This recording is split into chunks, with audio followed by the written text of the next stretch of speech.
Strangers to my eyes, show me my favorite fingers one time. Hello guys, what's up? It's your boy Arl Patrick nga pala to, Arl na lang for short, and welcome back for another travel video. So for today's video guys, bound to Sicor kami ng tropang Pochi, tropang Isis pala. Isis daw kasi lahat kami nag-i-start sa letter A yung mga pangalan namin, kahit naman si Ramil R talaga nag-i-start yung pangalan niya. Feeling niya lang para kasama siya sa tropa namin.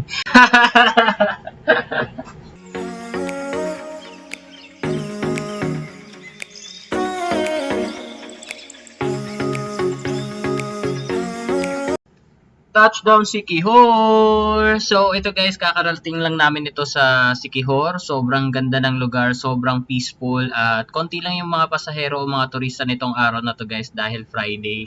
Ito tamang picture lang for the IG, travel goes kunwari kahit wala ng budget. Pero travel daw, gutom later guys. Yun. So, pagdating pala namin sa Siquijor guys, nag-rent kaagad kami ng motor. Bali, yung nirenta namin ng motor is yung hotel lang din na pag-i-stayan namin. Sobrang mura lang, 350 pesos per day. At syempre, kayo na magpapagasolina guys. Baka sa kanila nyo pa ipagastos, no? So, sobrang disiplinado ng mga tao dito, yung mga motorista nila dito sa Siquijor guys. Kahit na maluwag ang daan, moderate lang ang takbo. Puro mga takbong pogi lang mga tao dito, parang ako ha.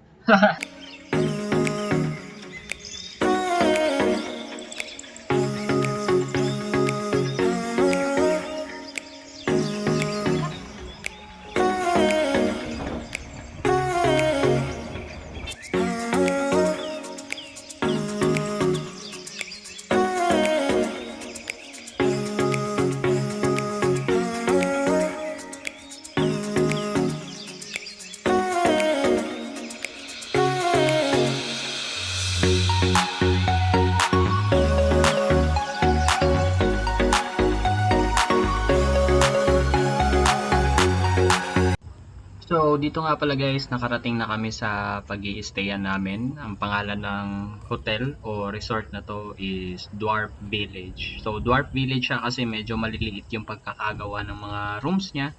And so far, sobrang ganda naman ng ambience kasi kakagawa lang siya last January daw, sabi na may-ari. Tara, tignan natin sa loob kung gaano siya kaganda. So, dito sa room na inoccupy pala namin guys, this is good for 5 to 6 persons. 3 beds siya. Bale, good for sharing, good for barkada package. So, makikita nyo dito, nasa loob na yung gamit namin kasi nakalimutan namin mag-video. kaya inulit namin. So, okay naman siya. Aircon, CR, sobrang ganda. Sobrang linis din ng room in fairness. Tsaka kitang-kitang naaalaga. Tapos dito naman sa part na to guys, kumain muna kami ng dinner. Wala kasing restaurant doon sa resort kaya naghanap kami ng makakainan. So dito muna kami sa may bar by the beach tapos tamang kain lang. Sobrang affordable lang ng mga foods nila dito guys. Murang-mura. Ito lang din isa din sa masasabi ko sa Siquijor no na sobrang affordable ng mga amenities, ng mga kainan, ng mga tourist spots nila guys. So, talagang masusulit at tipid. Swak sa bulsa yung travel dito guys. Ay, mo appear lagi caramel. Ni-appear naman ko. Ay, yung bobo. Yun na yun, okay na yun. Okay na to yan. Thank you. So yun guys, skip na tayo agad sa next day. This is the travel day na agad. So, maaga kaming umalis para mapuntahan lahat ng mga lugar na nasa itinerary namin guys. So, panoorin nyo lang tong video at mag-enjoy din kayo sana. Alright, so dito guys, dumaan muna kami sa church nila, St. Francis de Assisi Church. Yan pala ang church nila dito sa Siquijor. So, ito tamang sightseeing lang. Tapos, picture-picture lang sa bell tower nila bago kami mag-almusal sa Jollibee. Hinihintay lang namin mag-open yung Jollibee dito guys. So, ito na, Jollibee. Kahit saan magpunta, Jollibee. Jollibee lang malakas. Baka naman. You know. Couple goals yarn.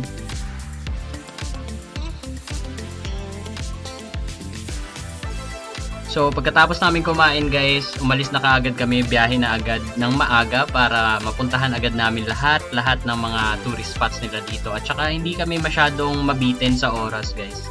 So dito, ito yung first stop namin, which is Kapilay Spring Park. So sobrang ganda ng park na to guys. Hindi siya yung normal na park lang. Ito is pwede siyang pag-date, pwedeng mag-family day and all kasi open siya sa public, walang entrance fee. At ang maganda pa dito guys, pwede kang maligo dun sa spring nila. Like, sobrang lamig guys, parang may sobrang laking swimming pool. Tignan nyo guys oh, tapos may mga isda-isda pa dyang buhay guys. So, napaka-amazing. Tsaka kitang-kita nyo naman kung gaano kadisiplinado yung mga taga Siquijor. Sobrang linis. So after namin sa Kapilay Spring Park guys, umalis na kami kagad. Hindi na namin tinake yung opportunity na maligo kasi sobrang dami pa nang pupuntahan namin. So ito, biyahe-biyahe ulit. Ito yung second destination namin, Pitogo Cliffs. Bale, sobrang lapit niya lang guys, mga 15 to 20 minutes lang yung pagitan nila sa biyahe. Kaya sobrang malilibot at masusulit mo talaga yung biyahe dito, lalo na pag naka-rent kayo ng motor o kaya ng sasakyan. Sobrang bilis lang at sobrang dali lang puntahan ng mga tourist spot nila guys. Dito nga pala guys, nagbebenta sila dito ng mga souvenir items, no? So gaya ng tawag nila sa Siquijor, which is Majestic Island, meron silang binibenta ditong mga love potion, mga gamot sa mga sakit na hindi kayang explain ng siyensya, no? O kung sa Bisaya pa, tawagin na nating biniseya na tambal. So ito, papasok na kami sa cliff guys, sobrang ganda. Papasok ka pa lang, feel na feel mo na talaga yung island vibes. Ito, sobrang daming palm trees, tsaka sobrang init talaga guys. So nga pala guys, nakalimutan kong sabihin kung magkano yung entrance fee dito. Sobrang mura lang naman, tumataginting na 20 pesos, no? So may enjoy mo yung kada tourist destination bukod sa maganda, sulit at pasok sa bulsa.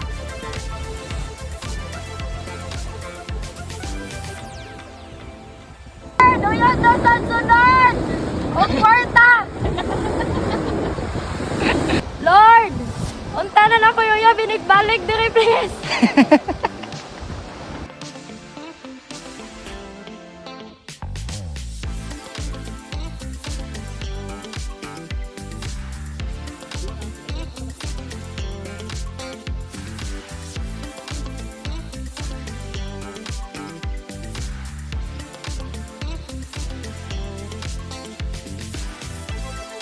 So tamang picture lang muna kami dito guys, bumaba kami dun sa may cliff. Sobrang lakas ng hangin kasi during this time guys, para may low pressure area ata malapit sa Philippines.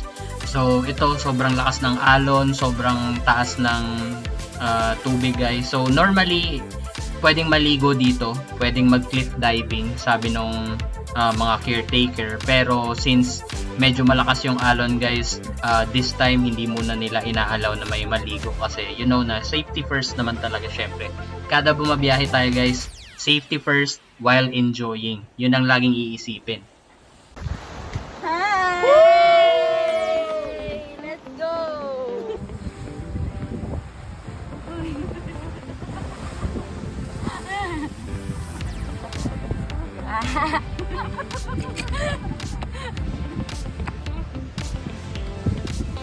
Hey, let's go! Let's G! Hey, Charles!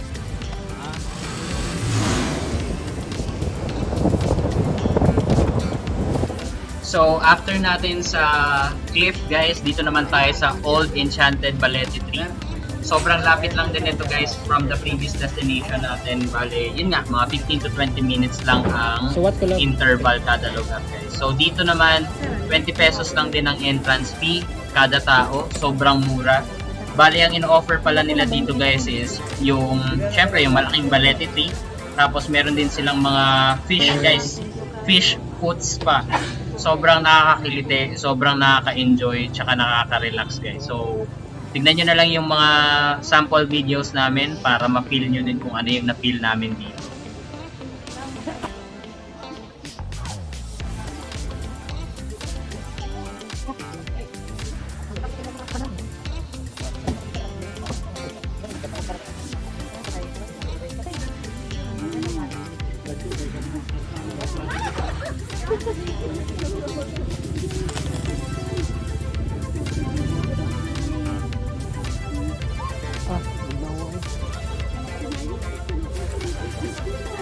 Ha? Ikaw mahal. I-try na niyo. Try ba? Wala. Wala na eh. May dako kayo. Cute kaya masawa. Tingin lang na ito. Ganyan siya. Yung mga dako-dako. Di lagi love. Pila ra may pagsaka sa imong tiilog ano.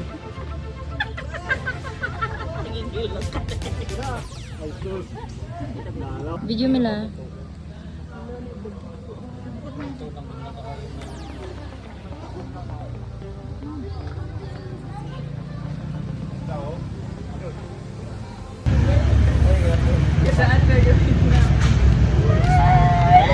Agig. Anong reaction mo? Gabi ka. Oh my God, oh my God. Dali. Kaya ibutang ng diba? Ibutang ng Ay, may kanina lang sa. Ganyan kakapal ang kalyo sa paa. Tilapia na yung kumakain. So dito na rin pala kami nag-lunch guys sa may Old Enchanted Balete Tree. Bali yung second floor nila dito is may restaurant. Sobrang mura at sobrang sarap ng mga pagkain guys. Talaga namang swak na swak sa bulsa. Dito nga pala guys, per person sa buong biyahe pala namin, nag-budget lang siguro kami ng at least 3 to 4,000 kasama na yung transportation fees namin doon sa barko. Coming from Bohol, no? So, talagang sulit na sulit guys, sobrang mura at saka may enjoy mo talaga yung bakasyon dito sa Siquijor. So, pagkatapos namin kumain, dumiretso na agad kami sa next destination which is ang Lazi Convent in Siquijor. Ito daw yung oldest convent in the Philippines, guys.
Eh.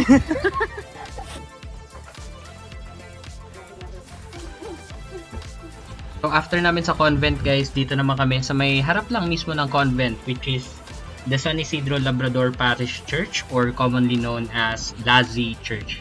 So pumasok muna kami syempre to give respect at also to ask guidance and protection dito sa travel namin na to.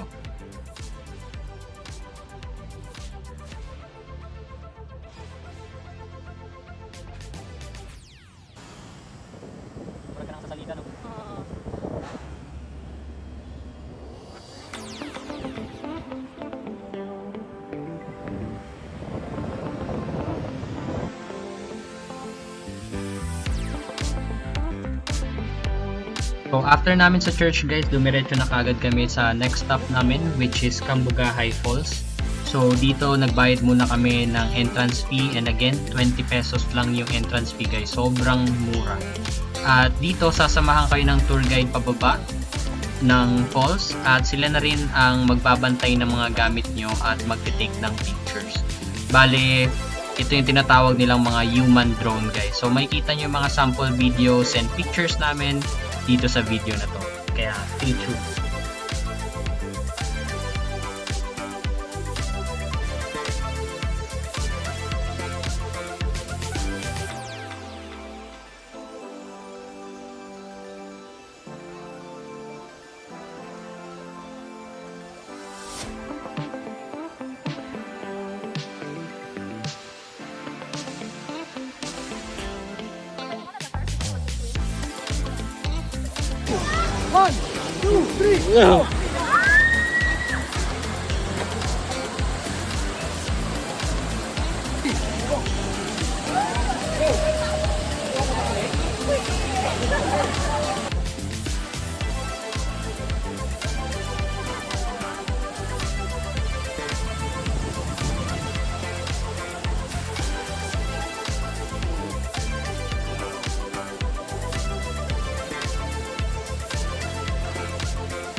After namin mag-falls guys, pumunta na kami agad sa last destination namin for today's trip, which is ang Runic Resto Bar. So sobrang aesthetic ng lugar na to guys, sobrang ganda, sobrang class, at lahat-lahat ng sobra guys. Siguro sa buong Siquijor trip namin, ito ang pinaka-instagrammable na lugar. So check this out na lang guys, sa buong video na to makikita nyo kung gaano kaganda tong lugar na to. Pag napunta kayo ng Siquijor, isa to sa mga lugar na dapat yung puntahan.